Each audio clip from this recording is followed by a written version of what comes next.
Hello my dear student, welcome to APU classes. This is your biology teacher.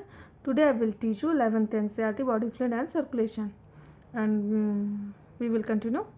Okay, तो मैं आप लोगों को हर्ट साउंड पढ़ा रही थी और हर्ट साउंड पढ़ा रही थी, ठीक है, जिसमें मैंने बताया था कि there are two type of sound, lub and dub. देखिए जो फर्स्ट हर्ट साउंड होता है by the closure of AB valve, जैसे मैं यहाँ आप लोगों को क्लियर किया था लेकिन मेरा कनेक्शन कट जाने की वजह से मुझे फिर से समझाना, मैंने समझा दिया था. देखिए हमारे ये हर्ट होते हैं, हर्ट के चार चैम्बर, तो right auricle right ventricle, left auricle left ventricle. Okay ठीक है. इसमें क्या होता है, ये वेंट्रिकल वाल्व होता है. जैसे वेंट्रिकल में हमारे क्या बताते हैं, कॉर्डी टेंडनी होता है due to closure of AB valve. तो यहाँ पे एबी वाल्व जो होता है, ये इधर साइड ट्राइकैप्सिड, मैंने यहाँ पे क्लियर किया ट्राइकैप्सिड, और एक साइड होता है बाइकैप्सिड. ये दोनों आर्कल और वेंट्रिकल के बीच में होता है, इसलिए इसको एबी वाल्व कहते हैं. ठीक है, तो ये होता है और इसी के क्लोज होने से हमारा फर्स्ट हर्ट साउंड होता प्रोड्यूस होता है. ठीक है, ओके. तो फर्स्ट हर्ट साउंड जो produce by the closure of AB valve, ये एबी वाल्व ही है, बाइकैप्सिड ट्राइकैप्सिड. ठीक, okay, tricuspid and bicuspid. Second heart sound हमारा क्या प्रोड्यूस होता है, due to closure of SLV valve, due to closure of semi lunar valve. Full form लिख लीजिएगा, semi lunar valve, due to closure of semi lunar valve. तो यहाँ पे जो हमारे सेमी ल्यूनर वाल्व होता है, जो पल्मोनरी एरोटा में और सिस्टमिक एरोटा में लगा हुआ होता है. ठीक है, तो राइट साइड हमारे right SLV valve, left side के लेफ्ट एसएलवी वाल्व, और ये राइट में पल्मोनरी एरोटा में लगा हुआ होता है, पल्मोनरी आर्टरी में, जहाँ से लंग से जाके ये ब्लड एक्सचेंज करता है. ठीक है, बाय द डिफ्यूजन प्रोसेस, और यहाँ से ब्लड आता है शुद्ध प्योर ब्लड, ऑक्सीजनेटेड ब्लड, और यहाँ से यहाँ आता है, ये पूरी बॉडी में फ्लो करता है. तो due to closure of SLV valve क्या होता है, डब, और due to closure of AB valve, देखिए एक चीज नोटिस कीजिए, क्लोज होने से ही साउंड प्रोड्यूस होता है, फर्स्ट हर्ट साउंड. तो first heart sound by the closure of AB valve, second heart sound by the closure of SLV valve. देखिए जो फर्स्ट हर्ट साउंड होता है वेंट्रिकल सिस्टोल से होता है. देखिए वेंट्रिकल सिस्टोल यानी ये हमारा वेंट्रिकल, इसके और इसके. ठीक है, वेंट्रिकल सिस्टोल से होता है. जैसे ही ब्लड यहाँ से आर्किल से वेंट्रिकल में आता है, तो यहाँ पे क्या होता है, हमारे बताया था मैंने पहले, पीछे वीडियो आप जरूर देखिएगा तब ये समझ में आएगा. मैंने बताया था यहाँ पैपिलरी मसल्स लगे होते हैं, पैपिलरी मसल्स लगे होते हैं, और ये पैपिलरी मसल्स ये कॉर्डी टेंडनी होते हैं, दोनों साइड में होते हैं. कॉर्डी टेंडनी को से लगे हुए होते हैं. जैसे हमारे हार्ट का मसल्स कांटेक्ट करता है, वेंट्रिकल कांटेक्ट करता है, ये छूट जाते हैं और ये वाल्व दोनों साइड से बंद कर लेते हैं. ये क्या करता है, chordae tendineae back flow of blood को रोकता है, prevent the back flow of blood. ठीक है, तो यहाँ से ब्लड इसको बंद हो जाता है. जैसे ही ये कॉर्डी टेंडनी जैसे मसल कांटेक्ट किया, पैपिलरी मसल्स छूट, पैपिलरी मसल्स कांटेक्ट किया, और यहाँ पे कॉमनली कॉर्नी मसल्स होते हैं, दोनों मसल्स जब कांटेक्ट करते हैं तो ये बेबी वाल्व बंद हो जाता है. तो बाय द वेंट्रिकल कॉन्ट्रैक्शन या वेंट्रिकल सिस्टोल, मैंने यहाँ लिखा है वेंट्रिकल सिस्टोल या कॉन्ट्रैक्शन, एक ही बात है, दोनों डायस्टोल या रिलैक्स. ठीक है, जैसे वेंट्रिकल कॉन्ट्रैक्ट हुआ क्या होगा, ये तुरंत ये वाल्व बंद हो जाएगा, तो फर्स्ट हर्ट साउंड प्रोड्यूस होगा. जैसे ही, ठीक है ये क्लियर. और क्या वेंट्रिकल डायस्टोल, अब देखिए एक चीज, जैसे कॉन्ट्रैक्ट हो गया, तो जब कॉन्ट्रैक्ट होता तभी तो यहाँ से ब्लड फ्लो होके जाता था लंग्स में, लेकिन इस समय ये एसएलवी वाल्व ओपन है. जब इधर वेंट्रिकल कांटेक्ट कर रहा है तो एसएलवी वाल्व ओपन है, लेकिन जैसे ही वेंट्रिकल रिलैक्स करेगा ये बंद हो जाएगा. अगर ये बंद नहीं है, ये क्लोज नहीं होगा एसएलवी वाल्व, मैंने कई जगह समझाया था लेकिन वीडियो कनेक्शन की वजह से थोड़ा सा घोचापाई हो गया. तो जैसे ही वेंट्रिकल रिलैक्स होगा, अगर एसएलवी वाल्व क्लोज नहीं हुआ तो ब्लड यहाँ से फिर से यहाँ आ सकता है, या यहाँ से यहाँ आ सकता है. इधर साइड तो पूरी बॉडी में जा रहा है, इधर लंग्स में जा रहा है.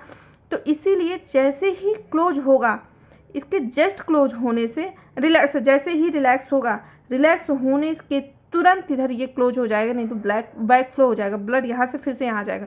तो देखिए जब वेंट्रिकल सिस्टोल होता है तो first heart sound, ventricle diastole होता है तो सेकंड हर्ट साउंड. यहाँ सेकंड हर्ट साउंड लिख दीजिए, ये फर्स्ट हर्ट साउंड तो सेकंड हर्ट साउंड. ठीक है, ओके. तो ये हमारा क्लियर हुआ. अब इसमें इसका लो पिच होता है, यानी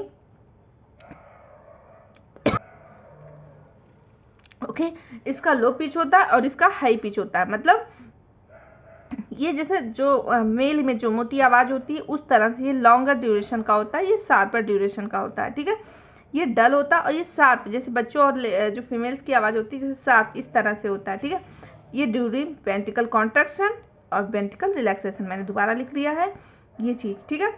तो ये हो गया हार्ट साउंड। अब हम आते हैं स्ट्रोक वॉल्यूम का होता है। स्ट्रोक वॉल्यूम क्या होता है कि देखिए यहाँ से आपके ये क्या है, राइट वेंट्रिकल से एक बीट में जितना ब्लड आपके लंग्स में पहुँचता है तभी तो प्योर होता है, यहाँ पहुँचता है, और इधर साइड से फिर लेफ्ट वेंट्रिकल से जितना सिस्टमिक उल्टा में एक बीट में पहुँचता है उसी को स्ट्रोक वॉल्यूम कहते हैं, ठीक है। तो स्ट्रोक वॉल्यूम क्या हुआ, ब्लड पंप आउट लेफ्ट आर्किल, ठीक है। मतलब इस साइड भी 70 ml होता है, 70 ml, लेकिन लेते हैं किससा है, लेफ्ट आर्किल या राइट वेंट्रिकल, ठीक है। तो blood pump out from the left ventricle या right ventricle for pulmonary circulation या सिस्टमिक सर्कुलेशन, ठीक है। इधर साइड भी 70 ml होता है लेकिन लिया जाता है इसका, तो ऐसे लिख लीजिए, blood pump out from left या राइट लिखो, लेफ्ट लिखो, from left ventricle, that is for किसे, सिस्टमिक, मैंने बताया था कि इस साइड का सिस्टमिक लेते हैं ना, सिस्टमिक सर्कुलेशन, फॉर सिस्टमिक, पीछे का वीडियो देखेंगे तभी आप लोगों को क्लियर होगा, circulation, okay, during what 1 beat, during 1 beat, ये हो गया। या किसके कॉन्ट्रैक्शन से, वेंट्रिकुलर कॉन्ट्रैक्शन, और लिख लीजिए वेंट्रिकुलर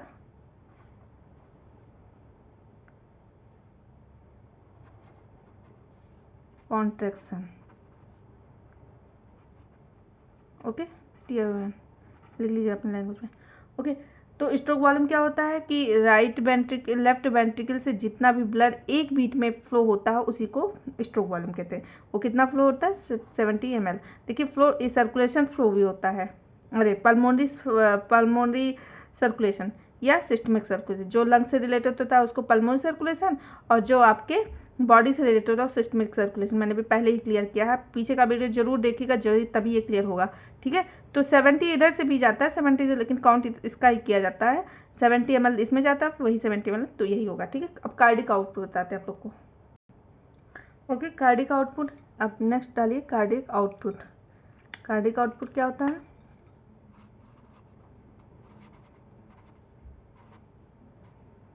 आउटपुट,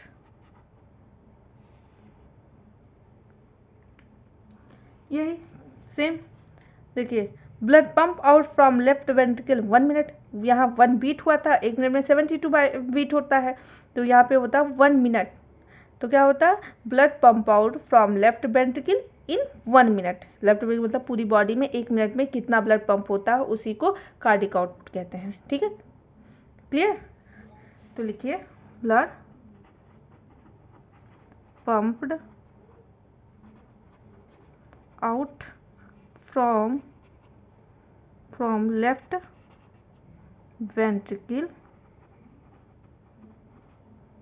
इन 1 मिनट, यानी 72 बीट, यहाँ एक ही बीट की बात हो रही थी, यही डिफरेंट है, 72 टाइम्स बीट को ही 1 मिनट बोलेंगे ना, 1 मिनट, 1 मिनट हमारा 72 होता है, तो स्ट्रोक वॉल्यूम, तो कार्डिक आउटपुट क्या होगा, मैंने ऐसे लिख लिया, आप लोग लिख लीजिए फुल फॉर्म, आउटपुट, ओके।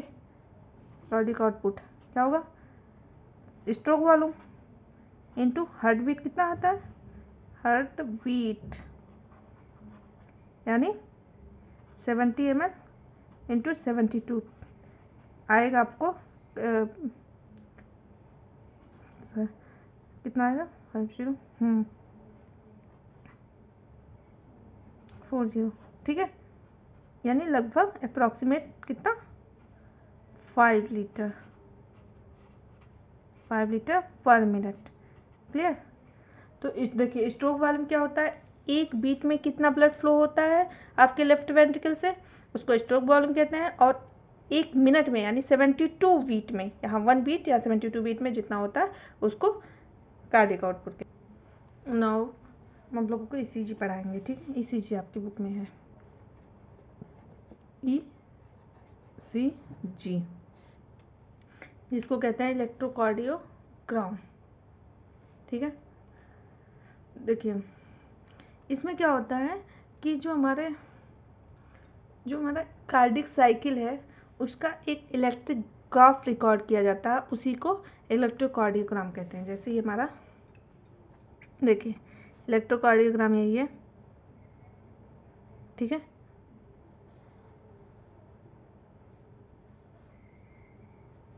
फिर से बनाते हैं।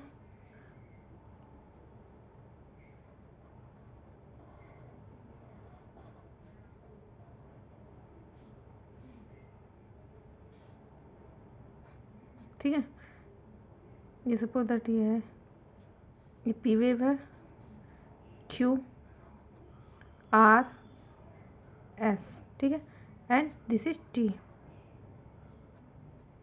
टी ओके, वेव है, ये भी पी वेव है, मतलब सब लिख लीजिए। ठीक है, देखिए इलेक्ट्रोकार्डियोग्राम क्या होता है, graph of electric recording of cardiac cycle. जो हमारे कार्डियक साइकिल होते हैं उसका जो इलेक्ट्रिक रिकॉर्ड होता है उसी को वो कहते हैं इलेक्ट्रोग्राम। ठीक है,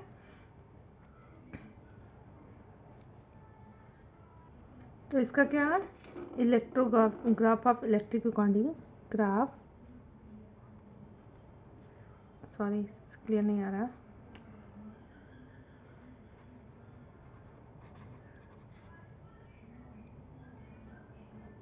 of electric recording.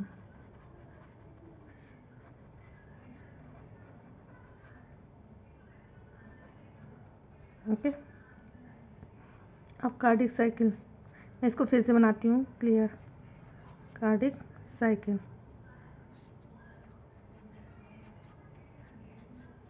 Cycle okay, यहाँ से समझ लीजिए चीज़ें क्लियर है, ऐसे है कार्डिक साइकिल। ओके, देखिए एक चीज़ और, इलेक्ट्रोग्राफ और ग्राफ और ग्राम में देखिए जो इलेक्ट्रोग्राम है,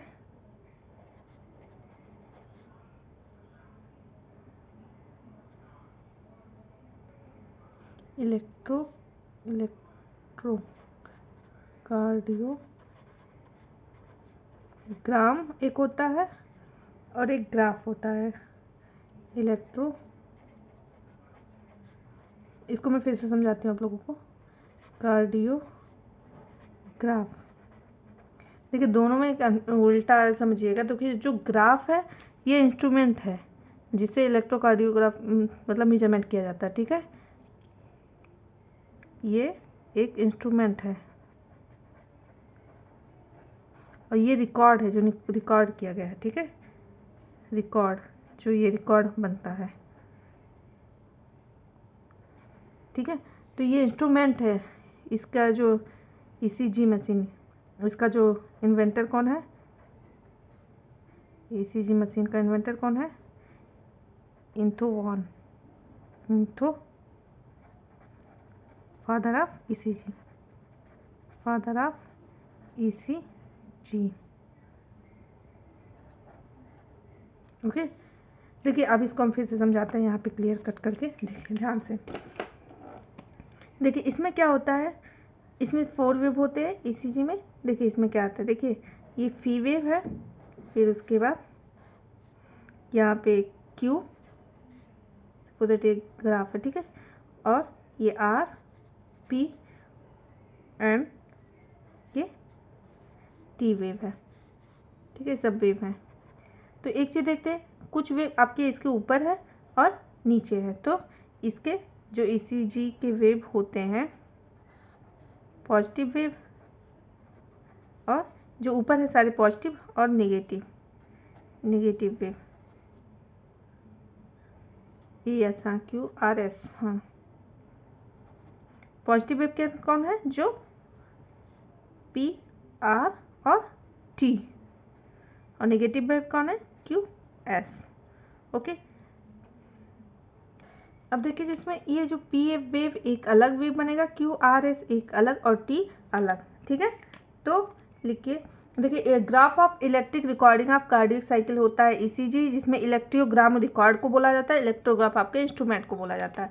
इंस्ट्रूमेंट जैसे इथोवान जो इसके ईसीजी के इन्वेंटर है मशीन के, जिसको ये मशीन है ग्राफ, तो इसे फादर ऑफ ईसीजी कहते हैं। ईसीजी में अब यहाँ पे हम बताते हैं, देखिए जो पी वेव है, पी क्यू आर एस, देखिए पी और क्यू आर एस एक वेव है और टी एक अलग है, ठीक है।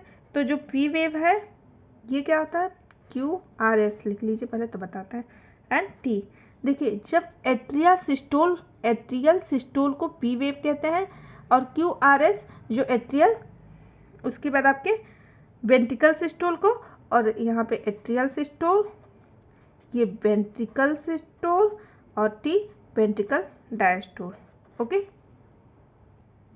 ओके, तो ये क्लियर हो गया कि जैसे हमारे पी वेव, फिर Q R S wave, three wave जो होते हैं, उसके बाद थर्ड जो हमारा टी वेव, ठीक है। तो जो हमारा क्यू आर एस वेव होता है इसको वेंट्रिकल सिस्टोल, आर्कियल सिस्टोल कितना टाइम का था, 0.1। आप लोगों को पीछे क्लियर किया है तो प्लीज़ वीडियो जाके देखिएगा। ये 0.3 था वेंट्रिकल, तो ये 0.5 होगा। मैंने बताया था वेंट्रिकल के दोनों ऐड के और आर्कियल के दोनों ऐड करके यूज होता है, ठीक है। तो देखिए अब जो पी वेव में, जैसे देखिए पी वेव क्या होता है, जब हमारा वेंट्रिकल सिस्टोल करता है तो एट्रियल सिस्टोल को पी, वेंट्रिकल सिस्टोल को क्यू आर एस, एंड जो टी वेव है वो वेंट्रिकल डायस्टोल को डिनोट करता है, ठीक है। अब जैसे किसी भी वेव में ये इन्वर्टेड हो जाए, उल्टा लिख लीजिए वैसे, तो इसको क्या करेंगे, जो अगर defect in S A node, जैसे मैंने जो हार्ट में बताया था आप लोगों को, यहाँ पे एस ए नोड होता है, तो अगर ये किस में होता है, आर्कल में ही होता है ना, तो राइट आर्कल सिस्टोल होता है ना, तो जो पी वेव अगर उल्टा हो जाए, सपोज दैट ये जो ग्राफ उल्टा आ जाए पी का, तो यहाँ पे क्या कहेंगे, एस ए नोड में डिफेक्ट। तो लिख लीजिए पी वेव डिफेक्ट क्या है, इसका जो डिफेक्ट होगा, इन्वर्टेड अगर पी वेव हो जाए, इन्वर्टेड हो जाए तो किस में आता है डिफेक्ट, और अगर इनलार्ज, दो ही होता है, इनलार्ज पी वेव, ठीक है। अगर डिफेक्ट किस में होगा तो फिर defect in S A node, ठीक है, से नोड। और अगर इनलार्ज हो जाए पी वेव, काफ़ी बड़ा हो जाए, तो क्या होगा, मतलब एट्रिया आपका इनलार्ज हो जाता है, एट्रिया। अगर इनलार्ज पी वेव तो enlarge atria, enlarge atria. Okay okay, तो मैंने ये बताया। उसके बाद क्यू आर एस वेव में defect in Q R S wave में क्यू आर एस, ये क्या है, वेंट्रिकल सिस्टोल। अब वेंट्रिकल से क्या क्या प्रॉब्लम है, सिस्टोल, TOLE, ठीक है। इसमें क्या है, क्यू आर एस वेव, इसमें क्या क्या डिफेक्ट होगा, ये किस शेप में है, ट्रायंगुलर शेप है, पहली बात तो ये शेप भी इसका लिख लीजिए, ट्रायंगुलर। इसमें क्या होता है, देखिए इनलार्ज क्यू वेव हो गया, सपोज दैट ये क्यू वेव, तो इसमें इनलार्ज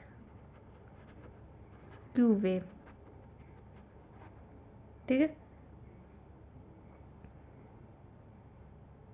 या क्यू आर एस वेव, दोनों में क्यू आर एस वेव। तो यहाँ पे क्या होगा, मायोकार्डियल इन्फेक्शन होगा, ठीक है, जिसको हार्ट अटैक कहते हैं।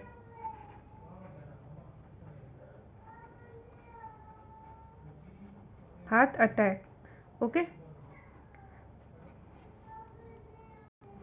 और फिर इसका अगर टी वेव में डिफेक्शन हो जाए तो क्या होगा, टी वेव में इसमें क्या होगा, टी वेव फ्लैटेंड हो जाएगा, मतलब चिपटा हो जाएगा, तो टी वेव फ्लैटेंड क्या होगा, तो यहाँ पे क्या होगा, इनसफिशियंट ऑक्सीजन जो हार्ट की वाल को है बराबर ऑक्सीजन नहीं मिल पा रहा है, तो इसलिए होगा sufficient oxygen to heart wall।